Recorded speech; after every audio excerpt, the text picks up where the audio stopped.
Baik, kita lanjutkan untuk materi struktur data.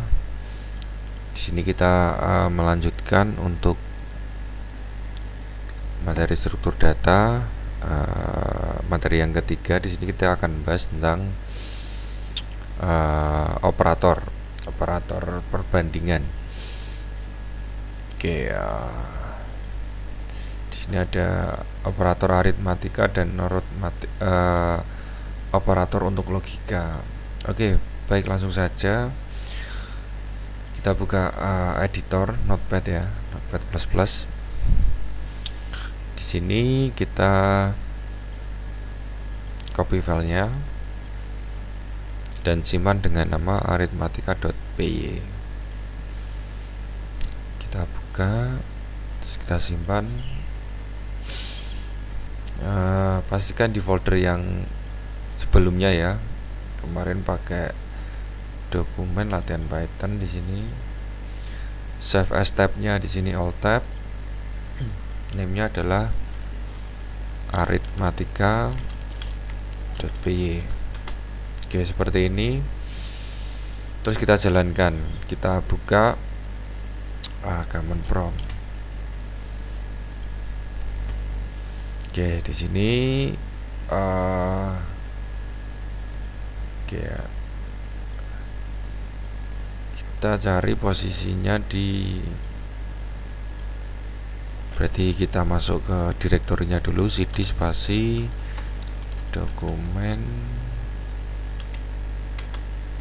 terus di spasi latihan Python. Nah, baru dari direktori ini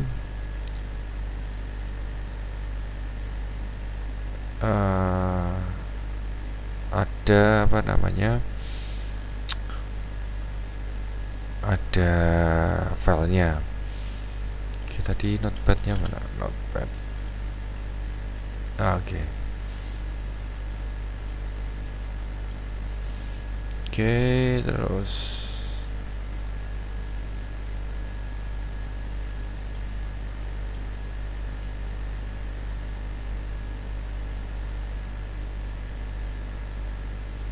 baik, sebentar. Oke. Nah, di sini posisinya adalah di direktori latihan Python ya. Terus kita coba jalankan dengan perintah Python spasi arithmatica.py. Oke, ini penjelasannya. Jadi yang pertama kita buat variabel pertama adalah variabel x. Variabel x itu bernilai 5. Terus variabel yang kedua adalah variabel y. Variabel y bernilai 4. Terus kita cetak dalam kurung petik x plus y sama dengan, terus petik ya. Jadi akan menampilkan akan mencetak x plus y sama dengan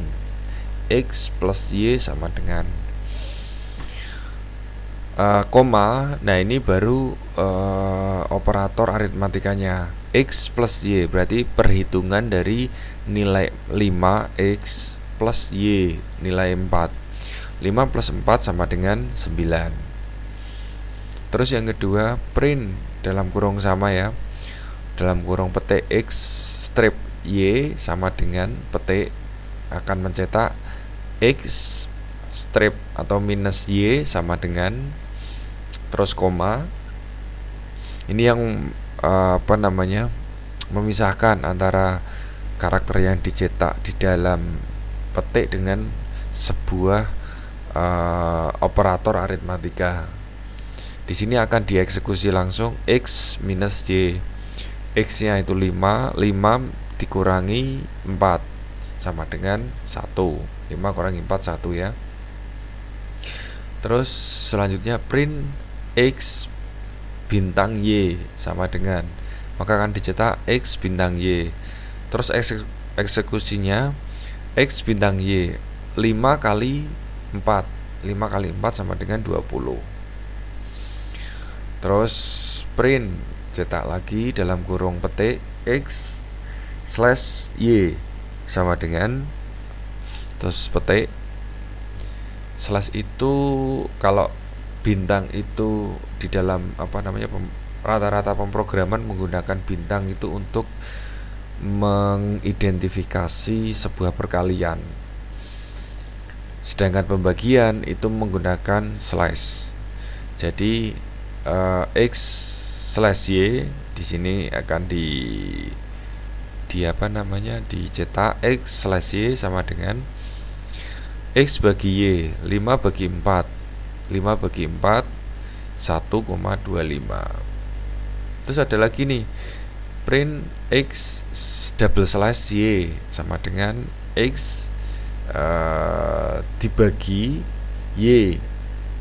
Nah, isinya adalah 1. Nah, untuk double slash atau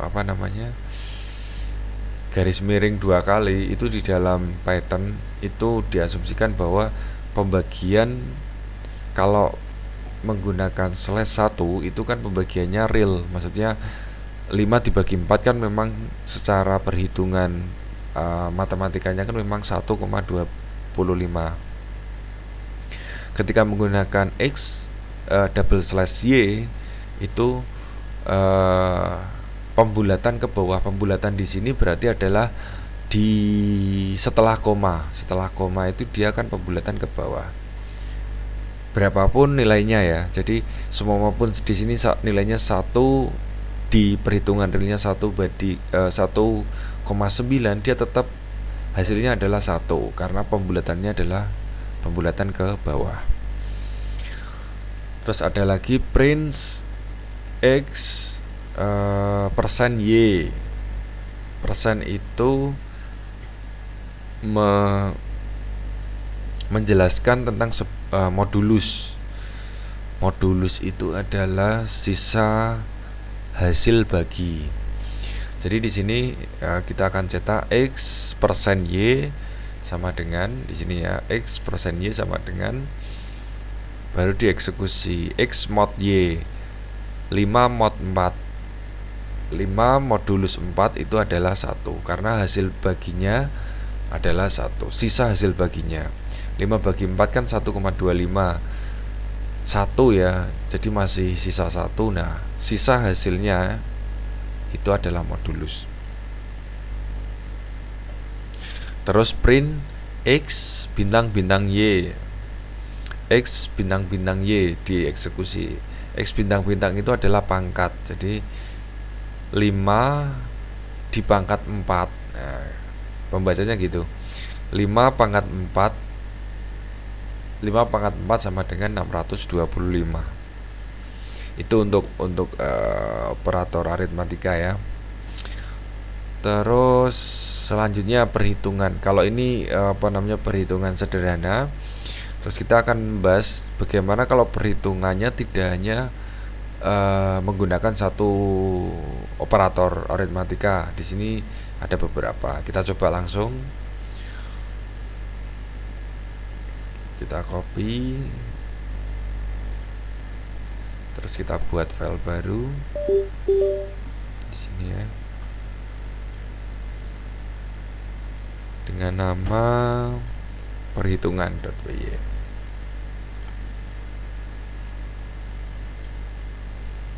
Ini save as tab-nya adalah alt tab perhitungan.py. Oke, kita jalankan dulu untuk yang pertama. Python spasi perhitungan.py. Hasilnya adalah 27. Bagaimana cara menghitungnya? Ingat, di dalam rumus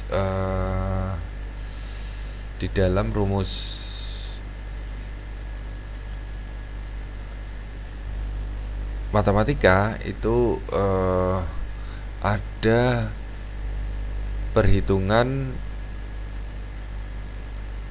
prioritas. Jadi di sini 5 kali 6 itu 30. 30 plus 4 itu 34, 34 baru dikurangi 7. Jadi di sini itu cara berhitungnya seperti itu. Perkalian dulu, penambahan plus pengurangan dan pembagian. Jadi ketika ada deretan angka seperti ini, ada deretan operator aritmatika seperti ini, Python itu secara otomatis dia akan mengklasifikasikan mana perhitungan yang prioritas. Nah, perhitungan prioritas sesuai dengan prinsip matematika kan berarti perkalian dulu. Berarti 5 kali 6 dulu. 5 kali 6 itu sama dengan 30. Baru dipluskan 4 plus 30. Berarti 34. Baru 34 dikurangi 7, maka hasilnya adalah 27. Jadi ini kalau kita mempunyai angka random. Berbeda dengan contoh yang kedua di sini. Kita mengklasifikasikan lebih dulu. Jadi kita memprioritaskan dulu karena ini tidak ada kurung. Di sini dia akan memprioritaskan sesuai dengan prinsip ilmu matematika. Kalau ini berarti yang dihitung itu adalah dalam kurung dulu. Oke, kita coba copy perhitungan 2.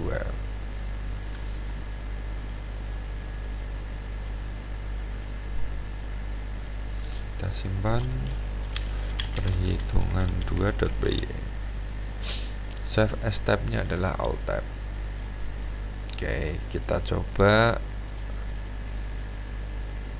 ini ya, Python perhitungan 2.py. Di sini adalah nilainya adalah minus 9. Bagaimana cara menghitungnya? Jadi di sini 4 plus 5 9 ya, dikali baru 4 plus 5 sama dengan 9 ya. 9 dikali 6 minus 7. 6 kurangi 7 minus 1. Berarti 9 dikali minus 1. Maka hasilnya adalah minus 9. Nah ini, jadi untuk operator operator aritmatika di sini ada konsep tanpa prioritas, berarti Python akan memprioritaskan sesuai dengan kaidah ilmu matematika.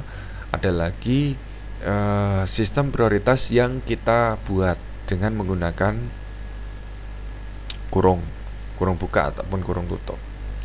Di dalam kurung lah, kira-kira seperti itu. Oke, lanjut. Yang selanjutnya kita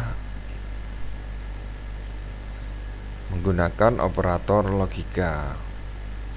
Kita copy, terus kita buat di sini, paste, terus kita simpan dengan nama logika.py. Seperti ini ya, logika.py. Terus kita jalankan Python logika.py. Nah, operator logika, operator perbandingan di dalam logika itu ada AND, OR, NOT, SOR dan lain sebagainya. Masih banyak itulah. Itu nanti mungkin secara detail akan kita bahas di teorinya. Tapi kalau secara praktis seperti ini. Jadi AND itu adalah posisi, kan kalau gerbang logika kan ada namanya nilai n itu akan bernilai benar jika semua kondisinya benar. Itu rumus paten ya. N itu ketika semua kondisinya benar, dia akan bernilai benar. OR itu jika salah satu kondisi bernilai benar, maka nilainya adalah benar. Sedangkan NOT jika kondisinya itu adalah salah, maka yang dicetak adalah benar, karena kebalikan, logika terbalik. Seperti itu ya. Oke, jadi saya ulang lagi. N itu akan nilainya benar jika semua kondisinya bernilai benar.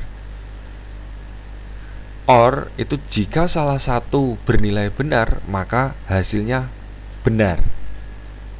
Semua ada kondisi 10 kondisi, hanya satu saja yang bernilai benar, maka hasil dari operator logikanya dia akan bernilai benar atau true. Sedangkan NOT dia akan benar jika kondisinya adalah salah. Jadi kebalikannya kalau konsep NOT. Oke, yang pertama dulu. Hasil kita print ya. Hasil dari true and true, maka di sini operator logikanya true and true, maka akan bernilai true. Karena semua bernilai true, maka akan tercetak true. Terus yang kedua, hasil dari true and false, berarti yang satu benar, yang satu salah, maka hasilnya adalah false. Hasilnya adalah salah. Yang ketiga, false and true, salah dan benar, maka hasilnya adalah salah. Apalagi false and false pasti salah, karena konsep N adalah bernilai benar jika kondisinya adalah kondisinya semua benar. Semua kondisinya benar. Itu syarat mutlaknya, N bernilai benar.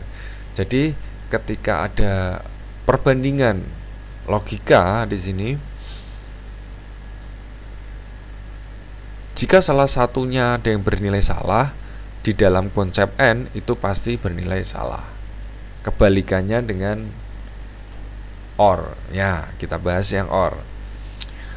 True or true, dia bernilai true, karena salah satu saja yang bernilai true, dia akan benar, true.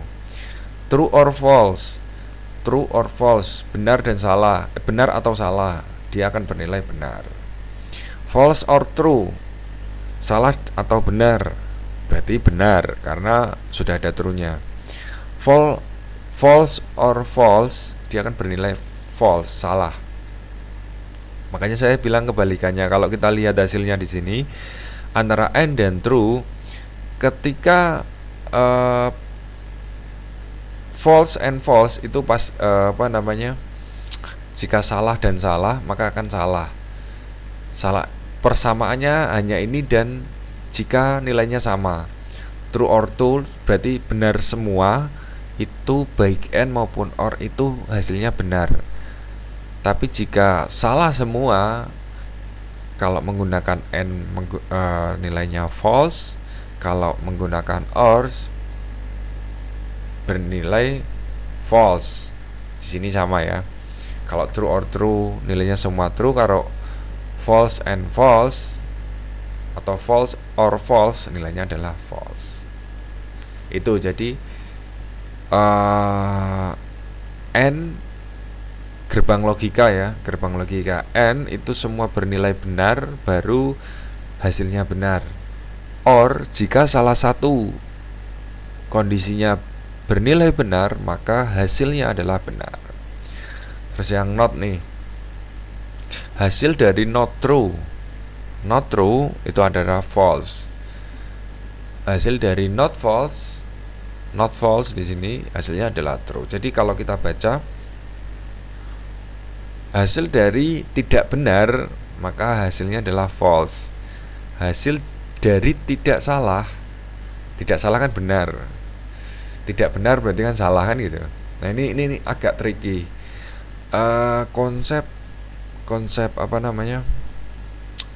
operator perbandingan di sini, operator gerbang logika ini mungkin memang harus sering diasah, karena kalau kita salah sedikit ini sudah salah logika. Kembali lagi, pemrograman itu bukan hanya tentang benar atau salah, tetapi lebih ke tepat atau tidak tepat. Jadi benar itu belum tentu tepat, tapi tepat itu pasti benar. Makanya kalau bicara logika, ini memang harus sering dilatih. Oke, next. Ini yang agak agak banyak nih. Ada 4 nih, ada 4 perbandingan. Kita copy logika2.py. Kita buat file baru. Kita pastikan logika2.py. Save as tab-nya adalah alt tab. Gini ya. Oke, kita jalankan.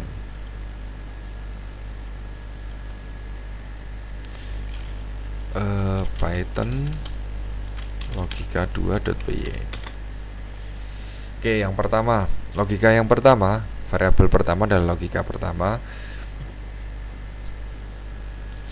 Kondisi yang pertama adalah 8 lebih besar dari 7. Benar. And 5 kurang dari sama dengan 5. Benar. Karena 5 itu sama dengan 5. Di sini kan kurang dari atau sama dengan 5. Jadi di sini true and true. Maka ketika di print hasilnya adalah true, benar. Yang kedua, logika yang kedua. Zaki itu sama dengan Abdillah. False berarti ya, salah. Or 10 kurang dari sama dengan 9. Tidak. Karena 10 itu lebih besar dari 9. Berarti di sini false or false. Salah atau salah. Maka ketika dicetak akan false, salah. Oke ya. Jadi kalau kita bisa breakdown seperti ini. Yang pertama, kita buat dulu. Oke. Yang pertama itu adalah true and true. Yang kedua, false or false. Seperti ini. Terus yang ketiga, apakah 10 kurang dari 9? 10 kurang dari 9 salah. Berarti not true. Not false, salah. Not false. 10 kurang dari 9 itu kan false, berarti not false. Terus yang keempat, Zaki sama dengan Zaki true. And 10 kurang dari sama dengan 9 salah, false. Or 3 tidak sama dengan 3, false.